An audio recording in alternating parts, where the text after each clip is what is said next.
Bismillahirrahmanirrahim. Assalamualaikum warahmatullahi wabarakatuh. Alhamdulillah wassalatu wassalamu ala Rasulillah wala haula wala quwata illa billah. Amma ba'du. Kaum muslimin wal muslimat jamaah Masjid Imam Syafi'i Desa Tambak Mulyo, Kecamatan Puring, Kabupaten Kebumen yang kami hormati semuanya.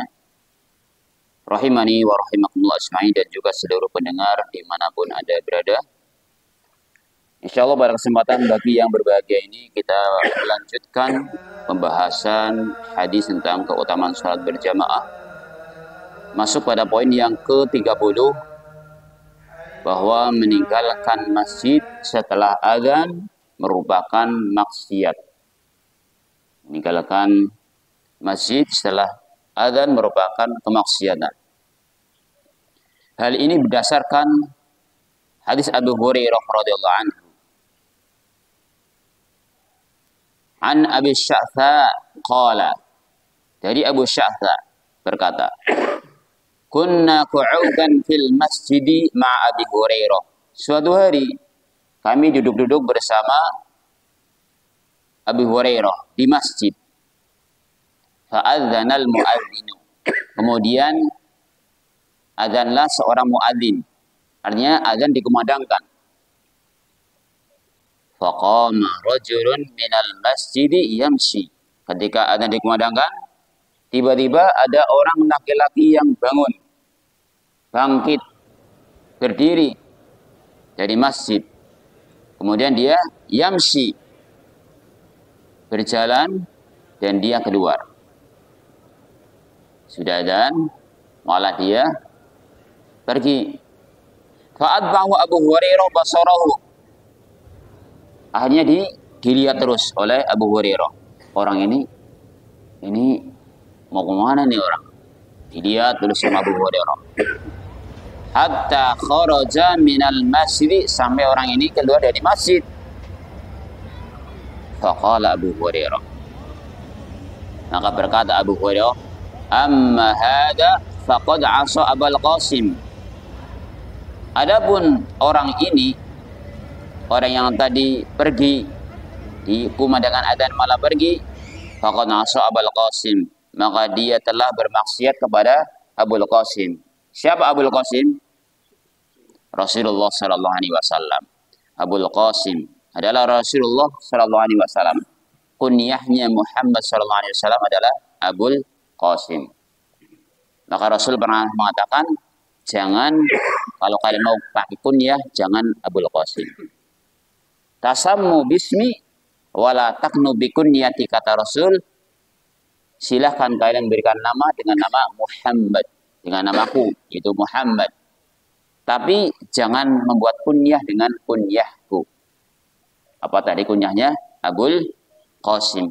Nah, orang tadi yang berdiri ketika mendengar adzan malah pergi, dia telah bermaksud kepada Abul Qasim, artinya maksud kepada Muhammad sallallahu alaihi wasallam. Hadis ini hadis yang sahih, riwayat Muslim, Tirmidzi, Nasai, Abu Dawud, Ibnu Majah, dan Imam Ahmad.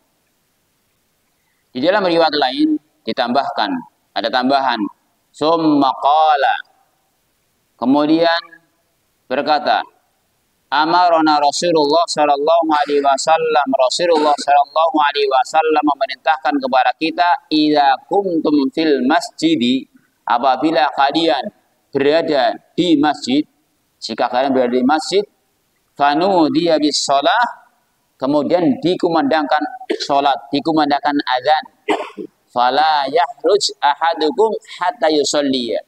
Jangan kalian keluar dari masjid sampai dikumandangkan azan. Nah, berarti di masjid aja.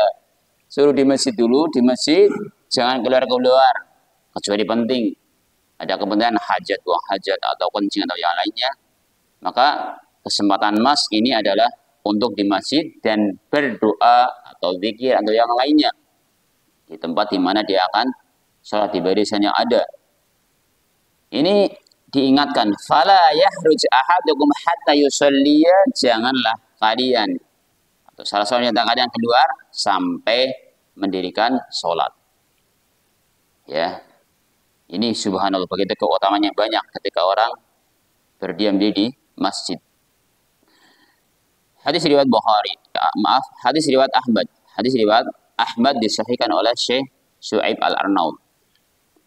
Dari hadis yang mulia ini, kami bacakan hadis yang pertama dan juga tambahan yang lain tadi. Ada beberapa faidah, pelajaran yang bisa kita ambil. Yang pertama, syariat adzan untuk melakukan sholat jamaah. Ini disyariatkan ketika mau sholat jamaah, suruh adzan dulu. Dikumandangkan adzan.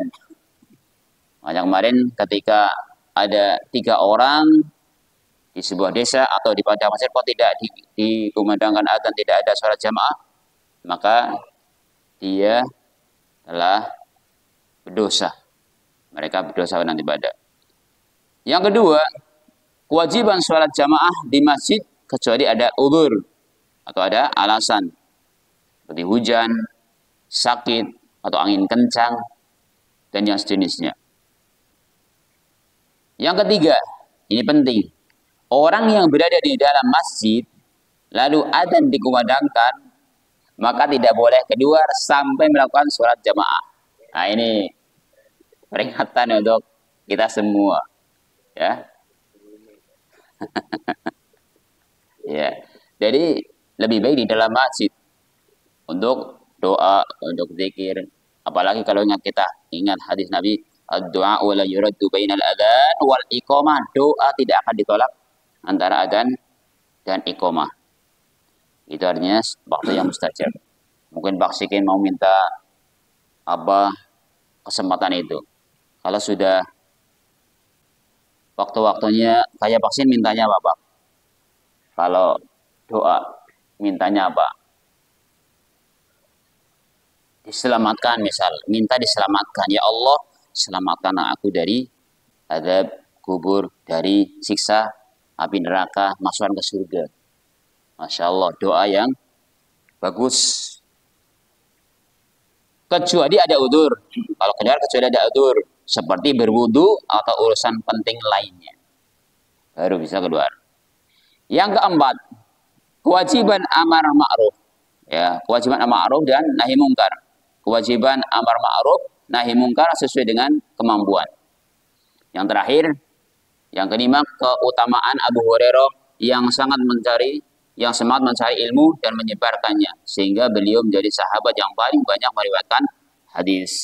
Ini hadis mengingatkan kepada kita untuk tidak meninggalkan masjid setelah adzan dikumandangkan, dan kalau di dalam jangan keluar dulu. Semoga Allah Subhanahu wa taala memudahkan kepada kita semuanya untuk bisa melaksanakannya dengan baik, dan Allah Subhanahu wa taala membimbing kepada kita ke jalan yang lurus, dan dijauhkan kita atau dimudahkan kita untuk menjauhkan maksiat Allah Subhanahu wa taala dan dibimbing ke surga. Amin ya rabbal alamin. Subhanakallahumma hamdika asyhadu an la ilaha illa anta astaghfiruka wa atubu ilaik. Assalamualaikum warahmatullahi wabarakatuh.